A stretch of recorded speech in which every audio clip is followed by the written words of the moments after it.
Hey everyone, Bassman Strikes here. So this is my 36-day update since I converted this 40-gallon breeder to a dirted tank. So approximately 36 days ago on December 15th, I stripped all the gravel out and did this conversion in about an hour. And I just continued to use the already established canister filter. So as you can see, the growth has been phenomenal. The dwarf sag is spread like a weed. The crypts are doing well. The swords are doing well. I've got a stem plant forest here. They've been just growing like crazy. The dwarf water lettuce has been awesome. I've thrown away like so much of this and I've transplanted some into other tanks. You see over there, a 10-gallon betta tank. That's also dirted, by the way. I'll do an update on that separate. Currently doing a water change in the 75. And my plan is to convert the 75 over to the dirted tank also. I mean, it's just doing so well. In this tank, I can only grow val. Everything else just dies, even with root tabs. And I think it's because of the under gravel filter. So I put some water wisteria in here. It just does not grow. I put root tabs in there, I fertilize the water column, and what I think happens is for the heavy root feeders, except for val, that does great no matter what. But I think the under gravel filter just sucks the nutrients back into the water column and it defeats the purpose of even putting them in there. So probably in the next couple weeks I'm going to convert this over, and then I'll transplant a bunch of these plants because I'm having to like trim this and I don't have any place to put the plants. And the pair of angels I have in this breeder, they've been just like spawning like crazy. And a bunch of the broods hatched, and I don't know, they all disappeared. So there may be some in there hiding. There's plenty of hiding spaces, so we'll see.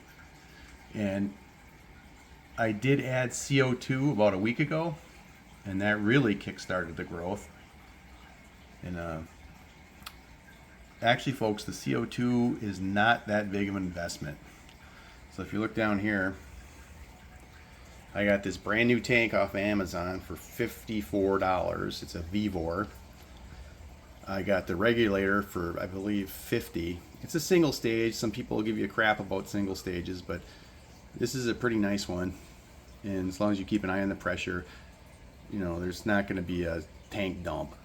I mean, these have a fixed incoming pressure to like, I believe, like 45 pounds. So for this thing to dump, it's going to have to get really low, and you're probably going to change it out before then anyway. It's got a good needle valve. Only thing is, this particular one doesn't have a way to add water, so it evaporates. And you gotta like turn the gas off and then, you know, put more water in there and turn it back on without touching the needle valve, of course. So this whole setup for the CO2, including the tubing and the stainless steel diffuser, was under $150 with a fill. So I've got a liquor store about 10 minutes from my house. I just drive down there and they charge $15. I can't get it filled for cheaper, like $5 cheaper, but I have to drive another, 20 minutes into the city. So who cares if I pay a few bucks more? Totally worth it. So one of the issues I had is with tannins. So you can still see there's a slight yellow tint, and I just did a water change, like almost to 50%. And I believe it's because of the topsoil I used. It had coconut coir in it instead of peat. And from what I read, the coconut coir has massive amounts of tannins compared to other stuff. So yeah, I've been struggling with the tannins, but as time goes on, it's been getting less and less. And the Purigen just gets exhausted in a week. Check this out. So this is 7 days ago, the last time I did a water change. Look at that Purigen. I just changed the filter floss, and amazingly, that filter floss does a great job of absorbing tannins as well. But look at that Purigen. That's in 7 days. So I'm going to have to replace that pretty soon. So your choice of topsoil is going to be critical in how much tannins you get. right? So if we come over here, hold on, let me pause this for a minute. And we look at this 10-gallon betta tank, I used a different kind of organic topsoil. And this one has far less tannins. So I've got purigen in this one as well. And you can see that one, this is also 7 days, and it is not nearly as exhausted as the 40 gallon. All right, I gotta go turn the water off here on this water change on this one pretty soon.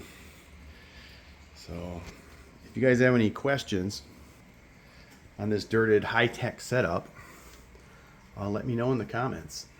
So far I've been like extremely impressed with using the 1-inch soil and 2 inches of pool filter sand.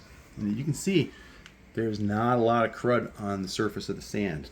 I've got some catfish and Bristlenose plecostomus in here, and they do a great job of stirring up the substrate, and that gets most of the stuff up into the filter. There's also Malaysian trumpet snails and some ram's horn, a couple mystery snails.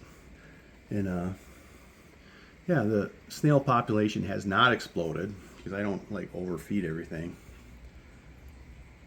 So that's it. Oh, and yeah, another addition I did, I got these custom tops made. There's a guy on Etsy that'll do this.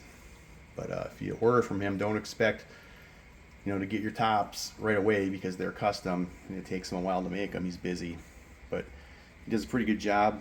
I'll put a link to his Etsy page in the description. All right, Bassman out.